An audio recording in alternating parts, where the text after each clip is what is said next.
안녕하세요. 결혼한 지 2년 된 30대 중반의 여성입니다.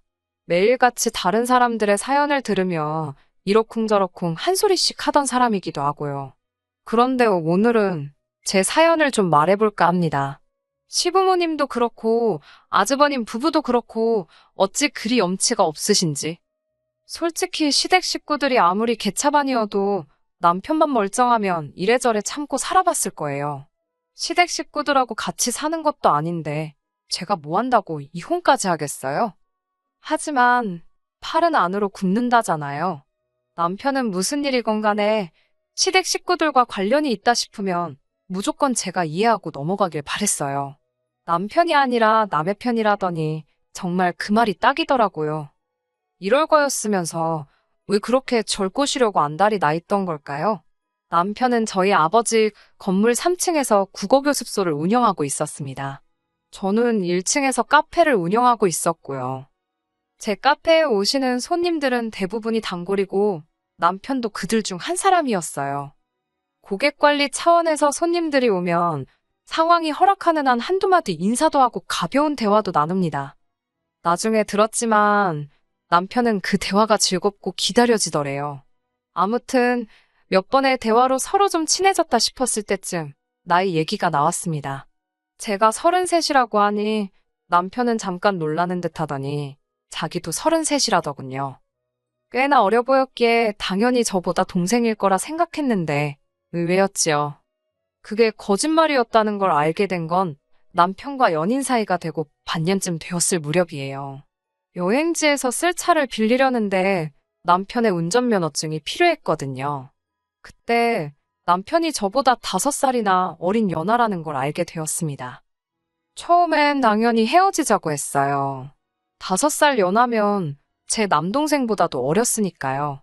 하지만 남편은 제가 너랑 나는 안 된다고 할수록 오히려 결혼하자며 더 저돌적으로 나왔습니다. 제가 어이가 없어서 그러면 한번 지금 가진 게 얼마나 되는지 말해보라고 했어요.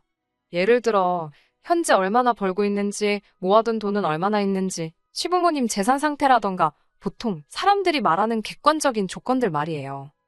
남편의 수입은 월 300 정도였고 시부모님은 좋은 동네에서 월세로 살고 계시다 했습니다. 재산은 잘 모르지만 소일거리로 한 달에 100에서 200 정도 벌고 계신 걸로 안답니다. 위로 결혼한 형이 있는데 평범한 회사원이라고요.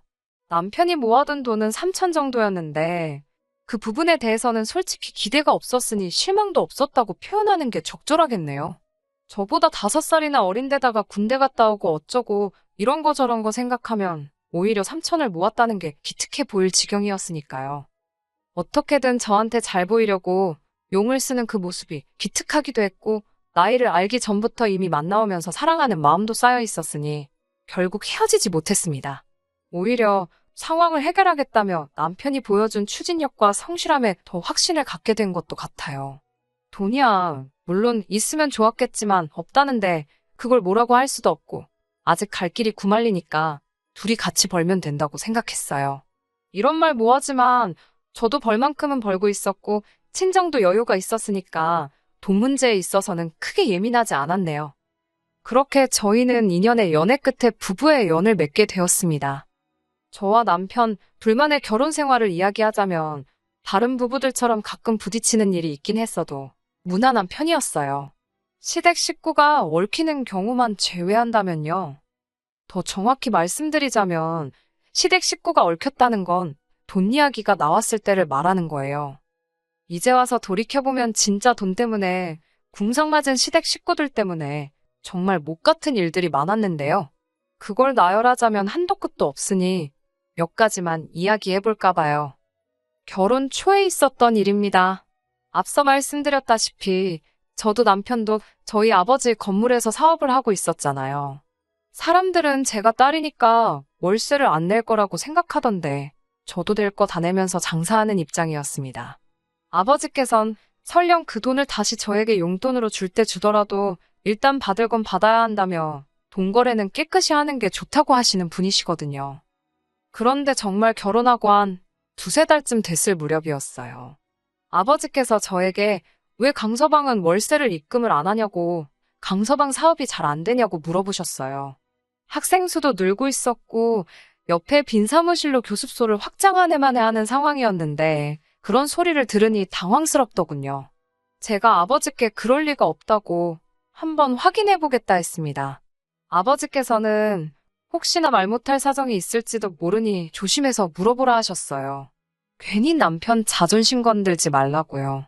아무래도 딸에 비해 한참 어린 사위라서 그런지 저희 부모님께서는 행여 남편 입장에서 장인 장모가 자기가 어리다고 무시한다고 오해라도 할까봐 걱정을 많이 하셨어요.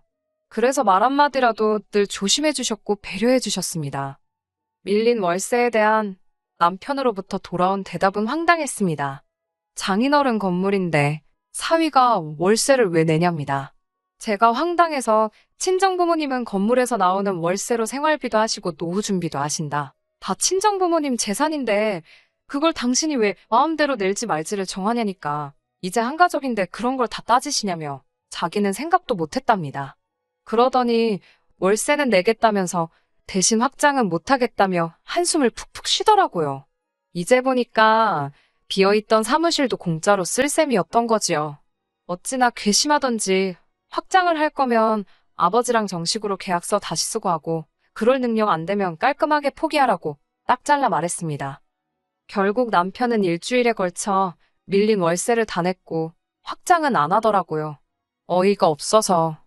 게다가 형제라서 그런지 어쩜 그렇게 똑같이 염치가 없던지요. 저희가 결혼한 지 1년이 좀 넘었을 때 있었던 일입니다. 저희 친정부모님은 두 분이서 그렇게 자주 여행을 다니세요. 자식도 필요 없고 두 분이서 가시는 게 가장 편하시다면서요. 심지어 저나 동생이 좀 껴달라고 사정을 해도 너넨 너네 친구들이랑 다니라며 싫다 하시는 분들입니다. 그리고 언젠가 그런 저희 부모님을 보고 남편이 너무 부러워하더라고요.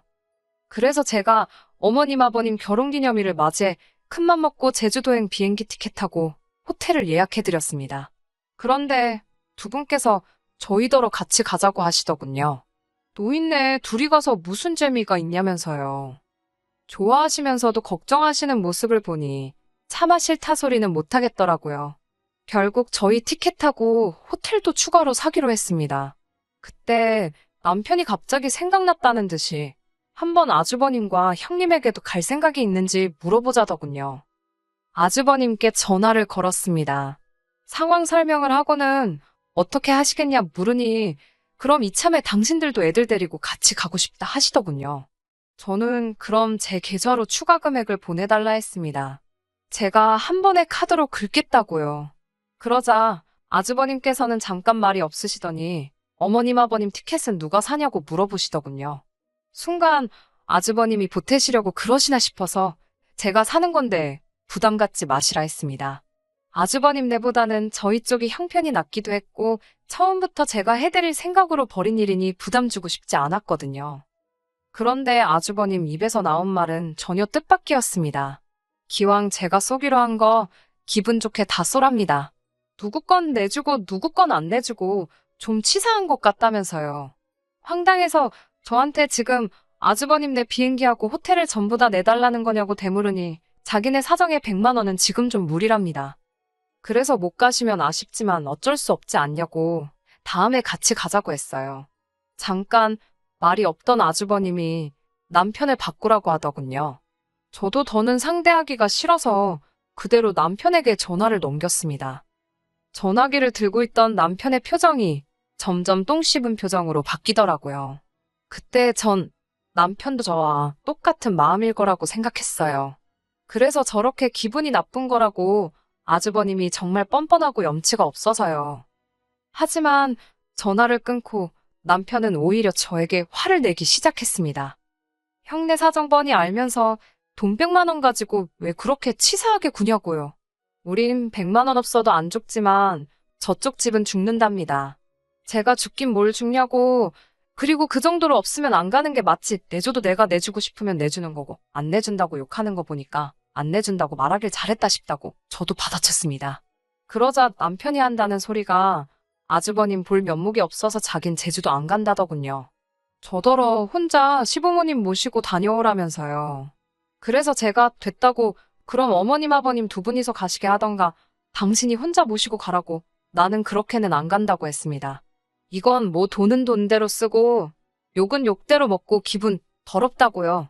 그러자 남편은 끝까지 한다는 소리가 그럼 제 티켓 사려던 돈은 현찰로 달랍니다. 가서 경비로 쓴다나요. 너무 화가 나서 진짜 구질구질하다고 제가 소리를 빽 질렀어요. 그제서야 남편도 쫄았는지 정신이 들었는지 그만 떠들고 치그러지더군요. 며칠 동안 아무리 생각해봐도 이렇게 뻔뻔할 수가 있나 어이가 없더라고요. 솔직히 결혼 초부터 가족끼리 외식을 가든 나들이를 가든 조금만 돈 든다 싶으면 아주버님네가 이리 빼고 저리 빼고 그러는 게 눈에 빤히 보였어요. 그렇지만 저희와 달리 애들도 있고 아주버님도 외벌이니 오죽하겠나 싶어서 그냥 모르는 척하고 저희 부부가 대부분 부담하고 있었거든요. 저희라고 돈을 쌓아놓고 살아서 그런 게 아니라 그냥 가족이니까 배려를 하고 이해를 한 거지요. 그런데 언젠가부터 아주버님은 저희의 호의를 너무 당연하게 생각하셨나 봅니다. 정말 호의가 계속되면 호구가 된다더니 제가 딱 그 꼴나게 생겼더군요. 결국 제주도 사건 이후로 아주버님네와 정확히 반반씩 부담하기 시작했습니다. 그나마도 처음엔 제가 내고 계좌로 보내달라 하니까 몇 날 며칠 말로만 보내준다 해놓고 안 보내고 질질 끌길래 요새는 아예 카운터에서 나눠서 긁어달라고 하는 수준에 이르렀지요. 하지만 이런 이유로 이혼을 결심한 건 아닙니다. 정말 결정적인 사건은 따로 있었어요. 얼마 전에 있었던 일입니다. 평범한 주말이었는데 아버님께서 같이 삼겹살이나 구워 먹자며 저희 부부를 오라 하셨습니다. 이전에도 몇 번이고 이런 식으로 자리를 만들어 아주버님네와 화해 아닌 화해를 시키시려는 시도를 하셨기에 이번에도 그런 자리겠거니 생각했어요. 말이 좋아 화해지 저희더러 그만 뻗대고 굽히고 들어가라는 거였는데 당연히 제 입장에선 그럴 이유가 없었기에 늘 서로 감정만 더 상하는 일이 비일비재했습니다. 아버님도 참 포기를 모르신다 생각했지만 이번에도 모르는 척 알겠다고 했습니다. 하지만 이번엔 달랐습니다. 시댁에 도착했을 때 아주버님과 형님은 왔다 간 건지 아니면 안 온 건지 어쨌든 자리엔 없었고 아버님 어머님은 이미 꽤나 취해 계셨어요. 술이 약한 남편이 먼저 피곤하다며 자러 들어갔고 저도 따라 들어가려 했지만 아버님이 당신 말이 안 끝났는데 어딜 가냐며 저를 주저앉히시더라고요. 이후로 2시간 가까이 아버님의 연설을 듣고 있었는데 갑자기 이야기가 이상한 쪽으로 흘러가기 시작했어요. 뜬금없이 아버님께선 저더러 섭섭하다셨어요. 완전 비꼬시는 말투로 너는 친정도 잘 살고 너도 돈 잘 벌고 좋겠다고 그렇게 너만 잘 먹고 잘 살면 좋냐고요. 이건 뭐 쌍시옷만 없었지 거의 면전에 욕하시는 것 같더라고요. 그러더니 저더러 너네 친정부모는 집도 2개라 좋겠답니다. 당신들은 월세 내는 것도 빠듯하다면서 저희 친정부모님이 남한테 그걸 전세 줄 게 아니라 당신들 좀 살게 해주면 얼마나 좋겠냐고요. 하다못해 월세라도 아끼면 숨통 좀 트일 것 같다면서 사람이 다 같이 잘 먹고 잘 사는 게 좋지 혼자만 잘 살면 그게 무슨 소용이냐입니다. 어머님 아버님께서 전세금만 있으시다고 하면 당연히 살게 해드릴 수 있지요. 하지만 전세가 6억인가 7억인가 하는 아파트예요. 제가 알기로 어머님 아버님 6, 7억이 뭔가요? 1억도 없으신 분들입니다. 한마디로 억지를 쓰고 계셨어요. 그러더니 무슨 물꽃 터진 것 마냥 아버님의 불평불만이 끝도 없이 나오기 시작했습니다. 아버님께서는 요새 당신 나이에 차 없는 사람이 누가 있냐면서 돈이 없어서 비행기는 못 타도 차라도 있으면 어디 가서 콧바람은 좀 쐬고 다니지 않겠냐고 계속 차 타령을 하시더라고요. 아니면 택시라도 타고 다니게 돈 좀 달라셨습니다. 무릎이 아파서 지하철이고 버스고 못 타시겠다고요. 뭐 그 밖에도 한 달에 2번 정도는 당신들 체력 회복 좀 하게 소고기 좀 사달라. 돈 벌어서 월세 내고 뭐하고 나면 남는 거 없으니 생활비 좀 보태달라. 별소리를 다 하시더라고요. 솔직히 기도 안 차고 표정 관리도 안 되었어요. 술 취한 사람을 상대로 무슨 말을 하겠냐 싶어 대꾸도 좀 하다가 그냥 말았습니다. 제가 말해봤자 듣지를 않으셨으니 말이 통하지도 않았고요. 그럼에도 불구하고 취중진담이라잖아요. 속으로 저런 욕심을 내고 계셨다니 갑갑하더라고요. 이튿날 아침 일찍 자는 남편은 내버려두고 저 혼자 집에 왔습니다. 이런 결혼을 뭐하러 했나 하는 생각에 감정이 격해져 화도 나고 속도 상하더라고요. 얼마 뒤 남편이 집에 왔습니다. 아무것도 모른다는 표정으로 왜 안 깨우고 혼자 갔냐며 툴툴거리더군요. 남편에게 간밤에 아버님이 하신 이야기를 들려주었습니다. 취하셨다고는 해도 내 마음이 많이 상했고 솔직히 너무 답답하다고요. 그러자 남편 반응이 가관이었습니다.